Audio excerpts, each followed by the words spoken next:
Hello my lovely people, I hope you're well. Welcome back to my channel where we discuss about mental health and mental health issues. If you're new here, welcome. Don't forget to hit the subscribe button, and if you're a returning subscriber, welcome back again. We love you guys.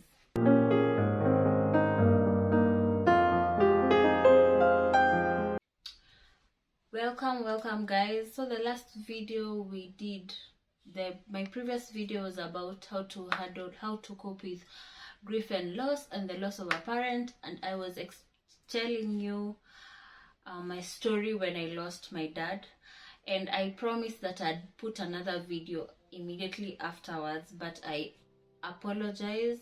There was something that was going on for the past 2 weeks that I was not able to upload, but now I'm back again and with more and more content. Okay, yeah. Today we're going to be discussing about part 2 now. Part 2 is now the scientific part where I explained the stages of grief, the different types of grief, yeah, at least so that you are able to understand as I continue step by step. So just a recap, if you didn't watch the previous video, I hope you go back and watch it so that you're able to relate with this video.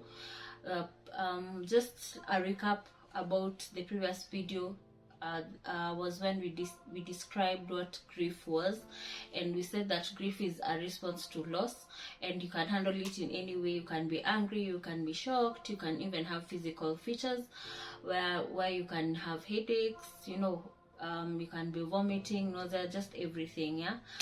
At least explained some of the things there. So today we're just going to go ahead with the types of grief. Yes, the first type of grief is anticipatory grief. In anticipatory grief is where you have a loved one who's terminally ill, and you're prepared. You're somehow prepared. Your mindset is somehow prepared that you're going to lose this person, or this person is going to pass, this person is going to die. So your body and your mind is somehow mentally prepared. So when it comes to when the time comes for the person to when the time comes, you're ready, and you're already well prepared, and you're able to, at least, like, you're able to cope with the feelings, and you're able to reach the last stage of grief where it's acceptance. So you're able to reach in the acceptance stage, in that I've talked a lot. In that you're able to accept that the person is gone, and you're able to see that it's better if the person died other than being alive and suffering. Okay, so that's anticipatory grief. The second type of grief is disenfranchised grief, where your loss is something that is not valued by other people, and something that you're not expected to mourn. For example, for those people who have pets, if you happen to lose your pet, if your dog dies, for example, there are some people who are emotionally attached to their pets, and they consider them as family, and if they lose the pet, they undergo a type of grief. But to other people, they'll be like, why are you mourning for a pet? They won't be understanding, or if you lose, even other things such as even your phone, those are things that you shouldn't be mourning about, but end up mourning about them. And in some cultures, they even say that someone who has committed suicide, you shouldn't mourn for them. So it's for people who commit suicide, that type of grief is sometimes classified under the disenfranchised grief. The other type of grief is delayed grief. Delayed grief is where you kind of postpone the grief because there's something that is going on in your life.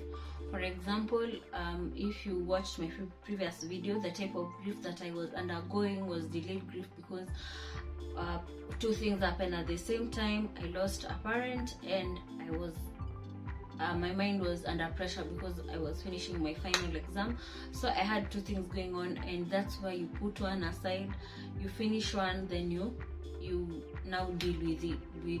Now afterwards is now when you come and now cope with the grief.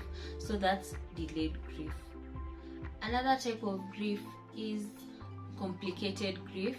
Complicated grief is also called traumatic grief. Is where you experience the loss of a loved one, and you're stuck to that type of grief that you're not able. Here is where you're not able to accept. You're just stuck in that moment. That's why it's called traumatic grief, because it's like you're reliving the trauma again and again. Yeah, so that's complicated grief. The other type of grief is the cumulative grief. In cumulative grief is where you experience two types of losses that happen among the same time. For example, you right now maybe you've lost a relative, then after a month or two you end up losing your sibling, or for example it's a time span of 2 months. You've lost someone, you're not yet done with the mourning, you're not yet done with your reaction to the first loss, then after a short span of time you experience another loss. So that's the cumulative type of grief, where it's accumulating. Okay, the other type of loss is now the other type of grief is now the chronic grief. So chronic grief, when you say chronic, it means something has happened over a long period of time. So it's where you experience grief over a long period of time. It's almost like the traumatic grief, but in chronic grief is that traumatic grief you're not able to move on from initially, but chronic you're able a little bit to move on, but you keep on carrying the grief over a period of time, that you develop hopelessness and you start avoiding things that remind you of the grief and things that remind you of the loss and everything that happened during that time. So it ends up being over a long period of time. And in chronic grief, one major thing about chronic grief is that it's the type of grief that leads to depression. It's the type of grief that even leads to suicide. So for me, that's like the worst type of grief, because if something will lead you to depression, if something will lead you to suicide, then so that's chronic grief. It's different from the complicated grief, in that in the complicated grief, as I said earlier, is that you're not able to move on. You get from the first time, but for chronic you're able to move on, but now you start avoiding everything that reminds you of the type of grief. You start avoiding, as I said. So that's the difference between the two. And of course there are many other types of grief that people talk about. If you want to read more about them, you can go ahead and read, but these are the ones that I saw that are the most common and actually happen a lot of time. Okay, yes, so we're going to move on with now the stages of grief, and then we talk about the myths versus the reality. We're now going to talk about the different stages of grief, and it's easier for you to understand these stages of grief if you have watched my previous video, because you'll try to relate with my story. So the first stage is the denial stage, and in the denial is where you ask yourself questions like, this can't be happening to me. Is it real? You have not yet accepted the loss. You feel as if you're in a dream. You want to wake up and things to change. That's the first stage, denial. The second stage is anger. In anger is where you start asking why. The question why is this happening to me? Why does it have to be me? Then you start now you become angry at others, but you just face that anger because you start putting yourself in a place that it's as if no one and nothing matters. It's just about you, and why is it happening to you? So that here is where you become very angry. You might even be very rude to the people around you. You might even end up giving, saying the things that you don't mean in this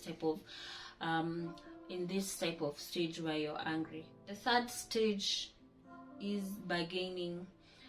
In bargaining is now where you start bargaining with God. You start telling God, if you bring, for example, for me, I used to say, if you bring my dad back, I'll do this. If you bring my dad back, I'll do this. If you maybe make the pain go away, I'll do this. You start bargaining in terms of bringing the loss back, and you also start bargaining in terms of bring the loss back, and you also start bargaining in terms of making your loss go up. The fourth is depression. In depression stage is now where you're too sad, you're too annoyed, and here is where it can either go to your betterment, in that you'll be sad for a while, then you move on, or you can be too sad and you continue to chronic grief, or continue to complicated grief, either or. So here is where you're too sad, you don't eat, you don't sleep, you don't do anything, you just you're in that depression stage. Okay, then the fifth one is now acceptance. So acceptance is now not that you're here in acceptance. It's just basically that you are ready to move on. It's not about any other thing, but just the fact that you are ready to move on. Okay, because some people, I'll talk about it when we are talking about myth versus reality, but yeah, so in the last stage is acceptance. You are now ready to move on. So we're going to move on and discuss about myth versus reality. I'm going to start with the myth, then we talk about the reality. Okay, the first myth is that there is a specific timetable for you to mourn. That's a myth, because in reality there is no normal timetable for you to mourn. There is no like, your time is not limited. You can't say you're going to mourn for this person for a day, because we are human. Our relationships with each other is different, so if you personally want to mourn this person for one day, doesn't mean I'll mourn this person for one day or even a week, because my relationship with this person is very different from your relationship with so there's no specific time, there's no specific timetable for you to mourn. The second myth is that if you don't cry for the loss of a loved one, you did not love the loved one the way you say you love the loved one. I've talked a lot, but if you don't cry, let me rephrase it. The myth is, if you do not cry for the loss of a loved one, it means that you do not love them, okay, or you did not love them. But in reality is crying is a process of loss, but it's a response to loss.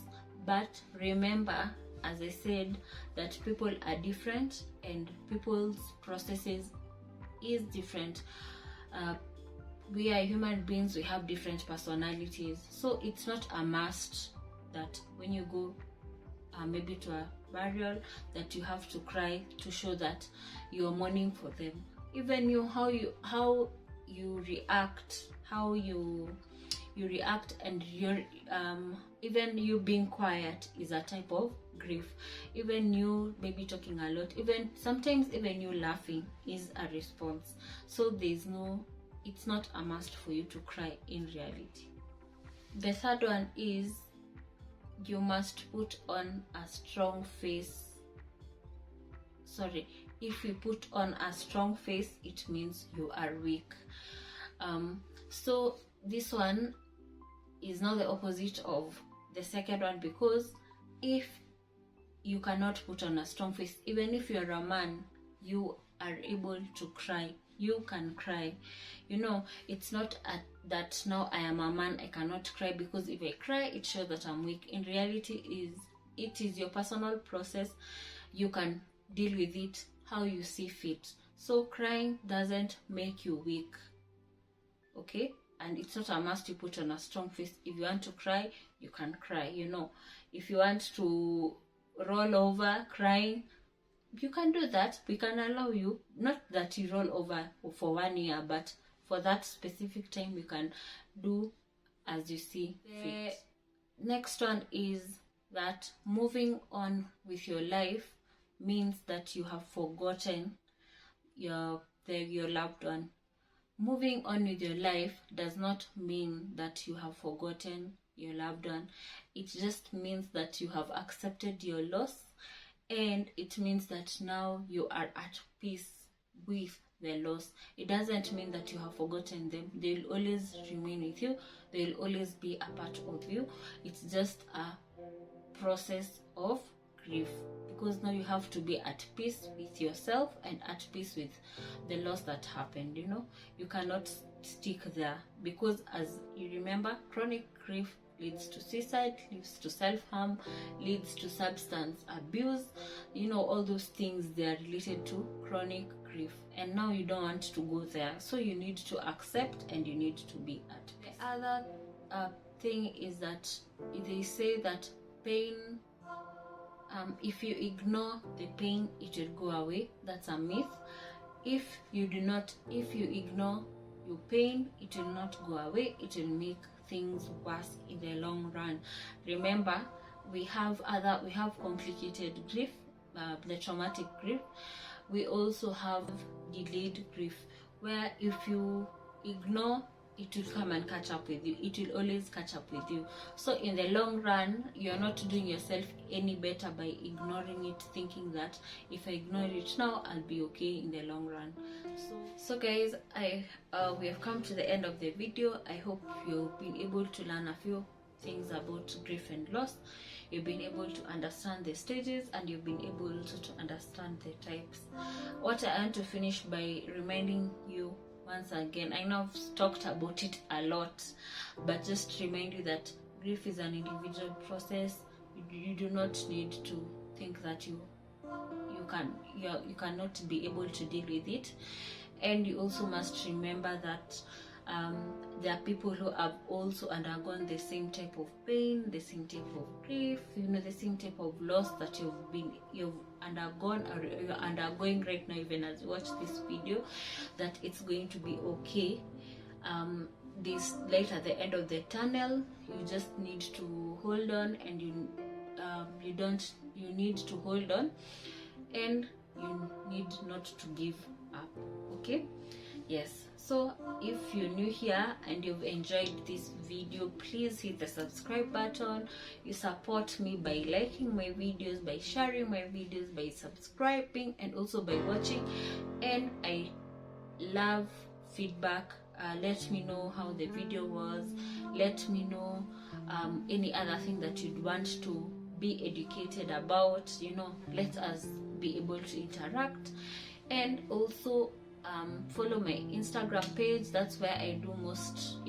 I don't post a video here, I do a lot of other things in the Instagram page. So I hope you're able to follow it. I'll put a link down below in my description box. And yeah, remember, if your mind is not okay, you are not okay. Bye bye.